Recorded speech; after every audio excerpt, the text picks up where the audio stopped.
convidar os irmãos a abrir a sua Bíblia no Evangelho de Jesus Cristo segundo Lucas, no capítulo 14. Lucas, capítulo 14. Vamos ler a partir do verso 15.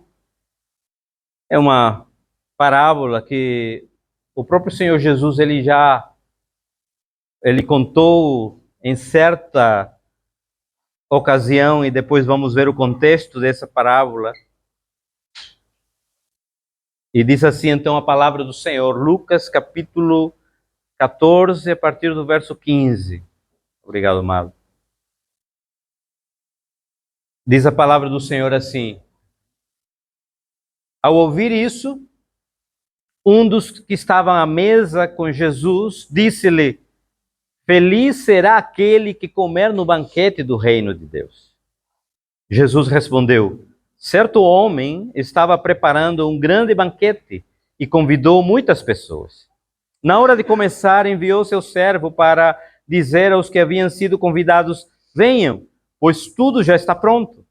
Mas eles começaram, um por um, a apresentar desculpas. O primeiro disse: acabei de comprar uma propriedade e preciso ir vê-la. Por favor, desculpe-me.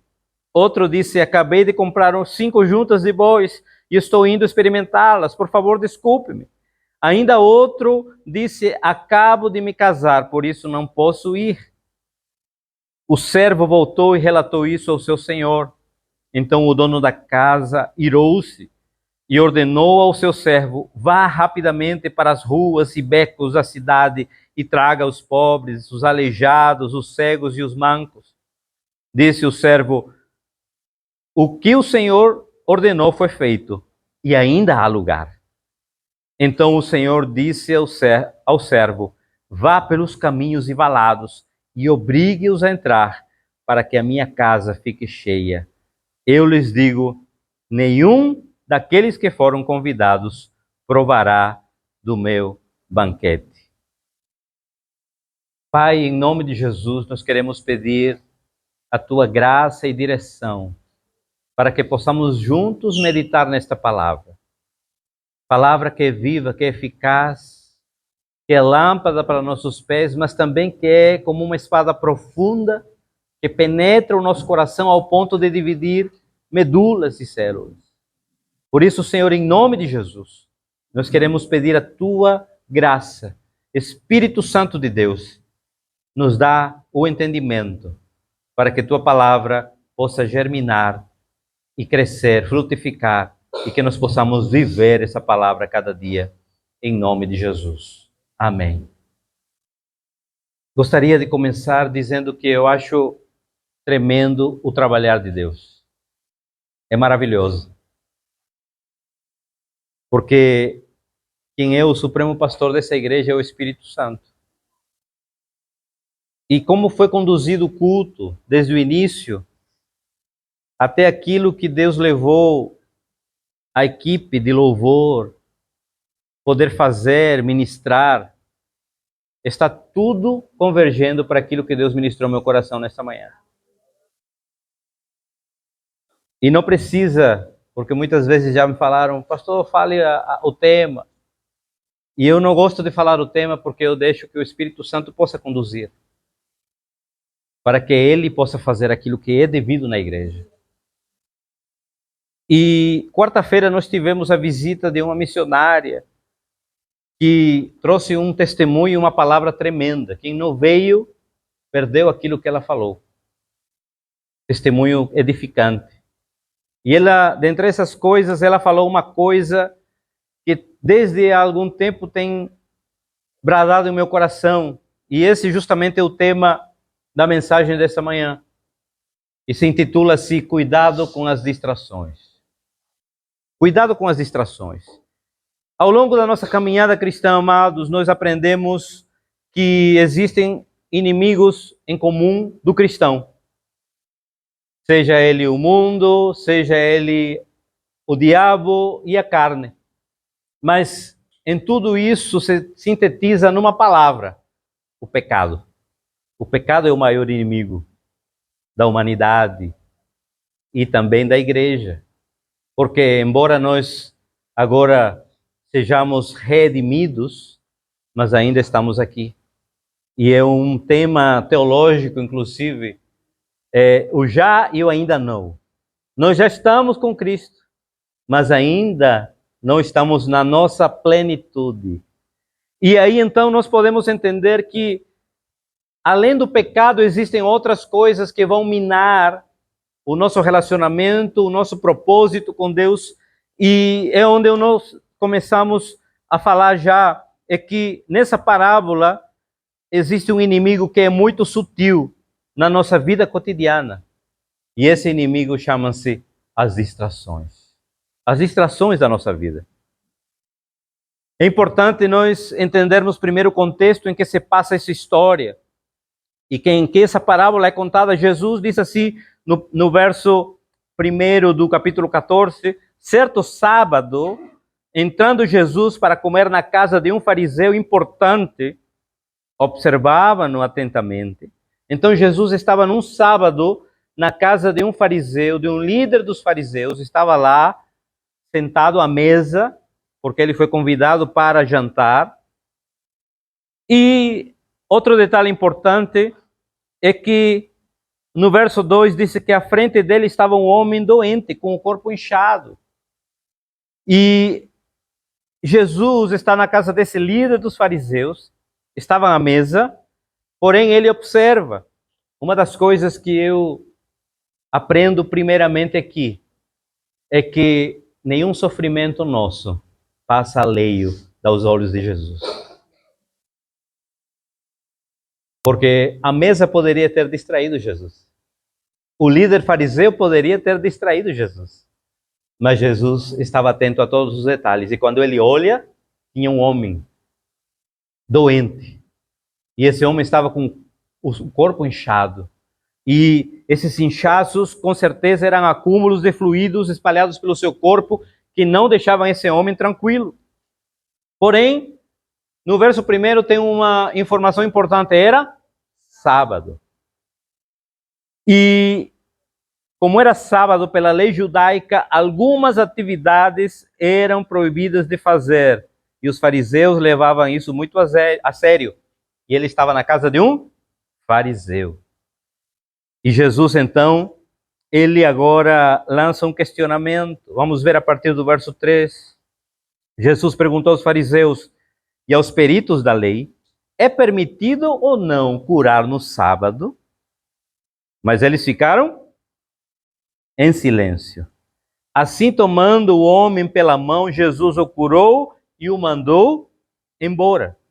Então Jesus lhes perguntou, se um de vocês tiver um filho, em outras versões fala jumento ou um boi, e esse cair num poço no dia de sábado, não iria tirá-lo imediatamente? Em outras palavras, Jesus está dizendo, se um animal tem o valor de ser resgatado num dia de sábado por vocês, por que vocês diminuem a humanidade e restringem isso por uma lei humana? Jesus, ele confronta sempre aquilo que o homem quer instituir como lei, sendo que não era uma instituição feita por ele. A separação do sábado foi uma separação para que, na cultura judaica, o homem pudesse descansar realmente. Mas Jesus, ele vem dizer, olha, todos os dias são santos. Todos os dias são separados. Todos os dias você e eu precisamos ser consagrados a Deus. Porque senão vamos viver na religiosidade de segunda a sábado a gente vai farrar. E no domingo a gente vem aqui e bate assim, minha culpa, minha culpa. Não é isso que Deus quer. Deus quer que de segunda ou de domingo a domingo a gente possa consagrar nossa vida a Deus. Muitas vezes normas humanas vão nos distrair para fazer a vontade de Deus e por isso nós precisamos ficar atentos. Bem, não vou demorar muito, mas passada essa introdução rápida dessa parábola, eu quero ver detalhes para extrair duas lições. E a primeira lição que precisamos extrair é que banquete não fala apenas de comida. Banquete não fala apenas de desfrutar daquilo que foi oferecido pelo anfitrião. mas principalmente fala de mesa. E mesa fala de quê? De relacionamento.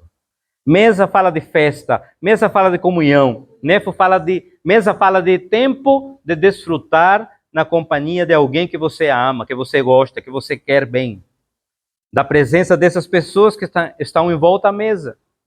Isso quer dizer que o principal num banquete, amados, não é a comida, não é se a mesa está chique, não é se a mesa está farta, mas é os relacionamentos. É os relacionamentos. Deus criou o homem para termos um relacionamento com ele. Deus nos criou para isso. Foi esse o propósito da nossa criação, para desfrutarmos tempo de qualidade, para desfrutar da sua presença. Lembrem que desde o tempo em que ele criou o homem, Adão e Eva, os primeiros homens, ele teve esse cuidado de se relacionar. Diz assim a palavra que na viração do dia, ele buscava, estava presente para poder estar com eles, num relacionamento. E aí, o que acontece então? Acontece que, mesmo quando Adão e Eva pecaram, quando Jesus, mesmo ele ciente de tudo, porque ele é onisciente, ele aparece no jardim e ele não fala, Adão, por que tu fizeste isso? Não, ele disse, Adão, onde você está? Porque ele queria relacionamento. Deus não é um Deus que vem apenas para julgar, ele vai vir julgar, sim. E vai chegar o dia do juízo. Mas hoje ele é um pai que quer o relacionamento com seus filhos. E aí então, amados, nós precisamos compreender que o propósito da redenção é o retorno à intimidade, ao relacionamento, a estar com Deus. Lembrem quando o povo de Israel estava no Egito. O povo de Israel passou 400 anos escravizado pelo Egito. E eles precisavam mudar a sua mentalidade. Por quê?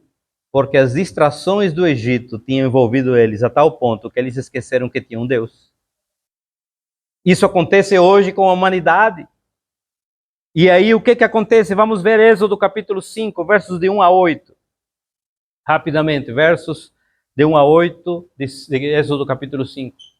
Depois disso, Moisés e Arão foram falar com Faraó e disseram, assim diz o Senhor, o Deus de Israel, deixe o meu povo ir para celebrar-me. Em outras versões diz assim, para adorar, para oferecer sacrifícios no deserto. O Faraó respondeu, quem é o Senhor para que eu lhe obedeça e deixe Israel sair? Não conheço o Senhor e não deixarei Israel sair. Eles insistiram. Eles quem? Moisés e Arão. O Deus dos hebreus veio ao nosso encontro. Agora permite-nos caminhar 3 dias no deserto para oferecer sacrifícios ao Senhor, o nosso Deus. Caso contrário, ele nos atingirá com pragas ou com espada. Mas o rei do Egito respondeu, Moisés e Arão, por que vocês estão fazendo o povo interromper suas tarefas? Voltem ao trabalho. E acrescentou, essa gente já é tão numerosa e vocês ainda os fazem parar de trabalhar? No mesmo dia, o faraó deu a seguinte ordem aos feitores e capatazes responsáveis pelo povo. Não forneçam mais palha ao povo para fazer tijolos, como faziam antes. Eles que tratem de ajuntar palha. Mas exijam que continuem a fazer a mesma quantidade de tijolos, não reduzam a quota, são preguiçosos e por isso estão clamando, iremos oferecer sacrifícios ao nosso Deus. Deus chama o seu povo primeiramente para um tempo de adoração, para que eles pudessem entender que esse era o propósito, que esse era o seu chamado, que esse era o intuito que Deus tinha separado o povo de Israel. Porém, Faraó os tinha submetido à escravidão, impondo trabalho. Estavam escravos do trabalho. E muitos faziam isso contentes. A distração que o mundo, ou que o Egito impôs sobre o povo de Israel, foi o trabalho. O faraó disse, vamos enchê-los de trabalho para que eles não pensem em adoração. Que tempo estamos vivendo hoje? Essa palavra, em primeiro lugar, está confrontando o meu coração. Muitas vezes nos enchemos de trabalho. E não estou dizendo aqui para você parar de trabalhar, por favor. Não estou incentivando você a ficar em casa de pernas para o ar, mas precisamos perguntar a Deus: o que tem distraído a minha vida para que o Senhor seja a minha prioridade? O que tem feito isso? Qual tem sido a nossa distração hoje? E é justamente isso que nós queremos refletir essa manhã, pois as distrações não entram na definição de algo ilícito. As distrações entram sorrateiramente disfarçadas de algo lícito. O trabalho é lícito, ter uma casa é lícita, poder construir algo é lícito, ter um negócio é lícito, mas será que isso está tomando o lugar de Deus na nossa vida? E aí que está a pergunta desta manhã: qual tem sido ou quais têm sido nossas distrações diante da presença de Deus? A segunda lição que nós podemos analisar nesta manhã nos leva a outra pergunta: quais são as desculpas que nós temos dado ao Senhor para não dar a Ele o primeiro lugar na nossa vida? E vamos ver aqui no verso 18 do capítulo 14, na parte B, quando o servo traz as notícias dos convidados para esse banquete. O primeiro disse: acabei de comprar uma propriedade e preciso ir vê-la. Por favor, desculpe-me. É bênção. A aquisição de uma propriedade é bênção. É muito bom. Aqui não estamos dizendo, olha, não é para comprar nada. Não. É muito bom, é bênção. É lícito. Realmente é motivo de celebração, de alegria. Porém, quando essa propriedade que nós adquirimos, ela toma o lugar de Deus, aí nós estamos trocando as coisas de lugar. Nada nesta terra pode tomar o lugar de Deus. Por isso nós precisamos entender que aparentemente aquilo que é lícito e pode ser bênção, pode ser ou pode se tornar numa distração na nossa vida, e por isso deixamos de comparecer ao banquete que Deus já nos convidou. Eis que estou à porta e bato, diz o Senhor.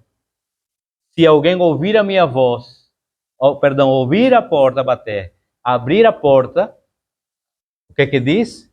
Eu entrarei e cearei com ele e ele comigo. Esse texto é muito usado para evangelismo, mas ele não tem também a ver com evangelismo, mas mais a ver com relacionamento. Lembre que mesa é relacionamento. Então é isso que Deus quer dizer: olha, meu filho, todos os dias estou à porta e bato. Você está com fone de ouvido e não está escutando a batida da porta? E esse fone de ouvido pode ser a música do trabalho. Esse fone de ouvido pode ser a música das conquistas pessoais. Esse fone de ouvido pode ser a música das conquistas por uma ocupação de trabalho melhor, que também é lícito. Mas precisamos dar ao Senhor o seu devido lugar. E aqui não necessariamente estou falando nos cultos, das reuniões da igreja, mas principalmente do nosso tempo de comunhão com Deus. O nosso tempo de relacionamento com Deus. Feche seus olhos e faça uma pergunta. Quanto tempo eu tenho investido nessa semana para entrar na presença de Deus? Quanto tempo eu tenho investido para entrar na presença de Deus? E agora, a segunda pergunta. O que tem me distraído para deixar de entrar na presença de Deus? Pode abrir os seus olhos. O segundo convidado, no verso 19, diz assim: acabei de comprar 5 juntas de bois e estou indo experimentá-las, por favor, desculpe. O segundo convidado também dá uma desculpa lícita, porque naquele tempo, comprar 5 juntas de boi era o aumento na produção, na principal função, ou principal, digamos assim, área de trabalho que era naquela época, que era a plantação. Aumento de produtividade, aumento de lucro, é bênção. Só que ele realmente não entendeu que pode você ter um aumento na sua produtividade, pode você ter um aumento no seu lucro, mas se você não tiver a comunhão com o Pai, isso apenas vai ser mais um dinheiro que você ganha e vai embora. E nada disso mudou sua vida. Talvez mudou materialmente, mas espiritualmente não. O terceiro convidado, no verso 20, então, diz assim: acabo de me casar, por isso não posso ir. Talvez essa aqui seja a desculpa mais lícita que você pode dizer: olha, casamento, família, é lícito, realmente é bom. Mas entendemos sim que principalmente nesse mundo em que está tudo deturpado, que família e casamento é bênção, que precisamos dar a prioridade de vida sim. E é bênção poder casar, constituir uma família. Mas lembremos que algumas distrações, elas aparentemente são lícitas, porém sutilmente nos conduzem em sentido contrário à vontade de Deus e ao propósito que Deus tem para a nossa vida. A pergunta hoje é justamente essa: quais têm sido as distrações que têm nos dado um outro rumo, outro caminho, que não é o caminho que Deus escolheu para nós? Quais são essas distrações? Quantas vezes nós oramos, clamamos por um casamento, por um emprego, pela compra de uma casa, pela compra de um carro melhor, pela conquista de um negócio, e em algum momento do nosso tempo, da nossa vida, isso se tornou uma distração que tomou o lugar de Deus. É isso que Deus está nos dizendo nessa manhã. Igreja, não deixe que nada tome o meu lugar. Igreja, não deixe que nenhuma coisa desse mundo que é tão passageira tome o lugar que é devido. Eu estou revendo algumas coisas na minha vida. Com o tempo vocês vão saber. Deus tem me cobrado. Mas também preciso agir com responsabilidade porque eu sou líder, sacerdote da minha família. E eu entendo que se eu tomar uma decisão hoje, pode afetar financeiramente a minha casa. Então eu tenho pedido a Deus: Senhor, abre as portas. Porque eu preciso ser responsável, mas eu não quero que a responsabilidade como chefe da família, como sacerdote da família, tome o teu lugar. Eu preciso tomar decisões. E eu creio que você e eu estamos aqui e precisamos tomar decisões. Deus não trouxe você aqui à toa esta manhã. Você chegou aqui com um propósito. E como Deus tem nos ministrado desde o início desse culto, Ele quer posicionamento. Ele quer que você e eu tomemos realmente o prumo e retornemos ao caminho que Ele tem para nossas vidas. Muitas vezes, repito, as distrações vão chegar como coisas lícitas. Mas não deixemos que essas coisas venham a tomar o lugar de Deus. Eu creio que Deus vai abençoar vocês e a nós com coisas materiais. E amém. Mas nada dessa terra pode tomar o lugar de Deus. Nada, absolutamente nada, pode tomar o lugar de Deus. É posicionamento. Deus, ele precisa estar na primazia em nossa vida e em nossa família. Precisamos perguntar nesta manhã ao Senhor, em que lugar estão essas conquistas em nossas vidas? Pois se elas estiverem ocupando o lugar de Deus, nós precisamos reorganizar a nossa vida, tirar aquilo que é necessário tirar e olhar para o Senhor, buscando tempo de qualidade com Ele todos os dias. Não estou falando aqui que você vai se enclausurar agora como se fosse um mosteiro. Não, estou dizendo, comece com 15 minutos por dia e você vai ver que logo, logo esses 15 minutos vão ser poucos e você vai querer meia hora. Logo essa meia hora vai ser pouco e você vai querer uma hora estar na presença do Senhor. Muitas vezes quando eu entro na presença do Senhor não precisa eu falar nada, eu apenas me derramo, coloco um louvor, uma adoração e escuto a sua voz. Porque não tem nada melhor que você parar nessa rotina que nós temos tão corrida para ouvir a voz de Deus. Às vezes a gente quer buscar a Deus para ouvir uma profecia. Eis que te digo, tem uma casa nova para a tua vida. Oh, glória! É bom demais. Mas na hora da correção, você quer tampar os ouvidos. Ouça tudo aquilo que Deus tem para a sua vida, para a minha vida. Devemos ouvir, porque as palavras que Deus tem para nós são de vida e não de morte. As palavras desse mundo são de morte. O inimigo quer nos distrair de todo jeito, lançar distrações e lançar olho. Sabe qual é a grande distração que eu vivi certa vez, estando no Ministério Integral na minha vida? Me ocupei demais das coisas da igreja. Distração lícita. E esqueci a minha família. E aí, pela palavra de um menino de 5, 6 anos de idade, que foi meu filho, eu comecei a entender que eu estava dando prioridade demais. Não a Deus,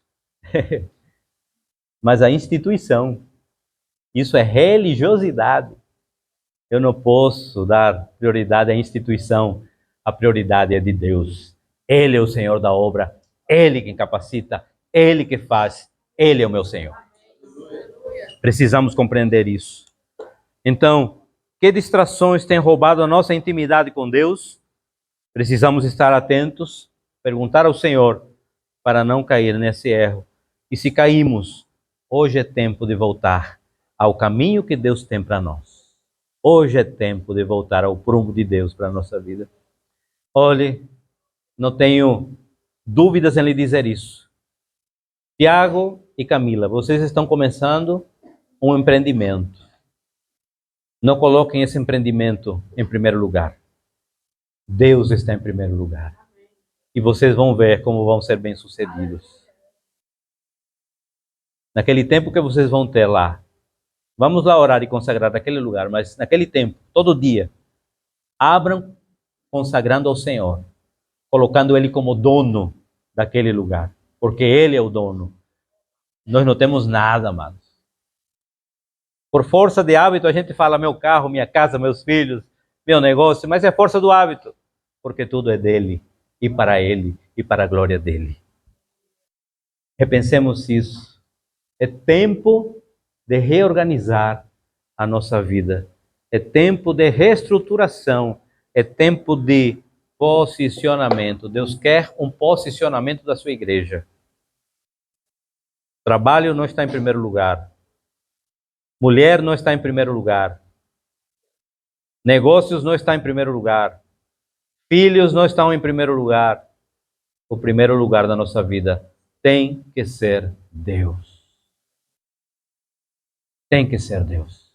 Porque se não for, estamos fritos. Vamos conquistar apenas coisas materiais que logo, logo se acabam, mas que não vão trazer apenas alegria momentânea, mas a presença de Deus traz uma alegria permanente. pela eternidade. Feche seus olhos, abaixe sua cabeça. Tempo de reflexão, igreja, tempo de podermos refletir. Faça essa pergunta, uma autoanálise, uma autoavaliação. Quais são as distrações? O que distração tem tomado, tem roubado o lugar de Deus? Repito, pode ser alguma coisa lícita.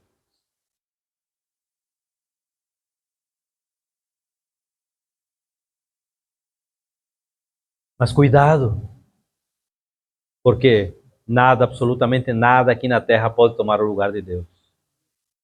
Nenhuma pessoa, nenhum bem, nenhuma conquista laboral, nada pode tomar o lugar de Deus. Ele quer a primazia, Ele quer ser o primeiro, Ele quer estar no controle absoluto. Ele está no controle absoluto. Pai, nesta manhã nós queremos, como igreja, Pai, pedir perdão. Perdão porque muitas vezes temos, Pai, buscado apenas estrutura ou outras coisas, mas nós não queremos ser uma igreja conhecida pela estrutura. Nós queremos ser uma igreja conhecida por ser uma igreja segundo o coração de Deus. Nós queremos ser uma igreja que busque a tua face. Nós queremos ser uma igreja que se derrame aos teus pés. Nós queremos ser uma igreja que ouça a tua voz. Nós queremos ser uma igreja atenta ao teu chamado. Nos ajuda, nos capacita, nos orienta, nos livra de distrações, mesmo que pareçam lícitas, mas que venham tirar o foco, o alvo da nossa existência. Porque o alvo da nossa existência é buscar ter intimidade contigo. É poder nos derramar na tua presença. É poder buscar a tua face. É poder estar contigo. Nos ajuda, nos capacita, nos orienta, nos dá, Pai, o entendimento de que precisamos estar aos teus pés. Assim como Marta e Maria. Não é que Marta estava errada, apenas Marta estava distraída. Mas nós queremos, Pai, entender que há uma boa parte. Há uma boa parte, Senhor. E essa parte é estar aos teus pés. Essa parte é poder buscar a tua face. Essa parte é poder ouvir a tua voz. Essa parte é poder deleitar e investir tempo na tua presença. Oh Espírito Santo, nos ajuda, nos capacita. Tira de nós toda a distração. Tira de nós tudo aquilo que vem atrapalhar o nosso relacionamento contigo. Em nome de Jesus.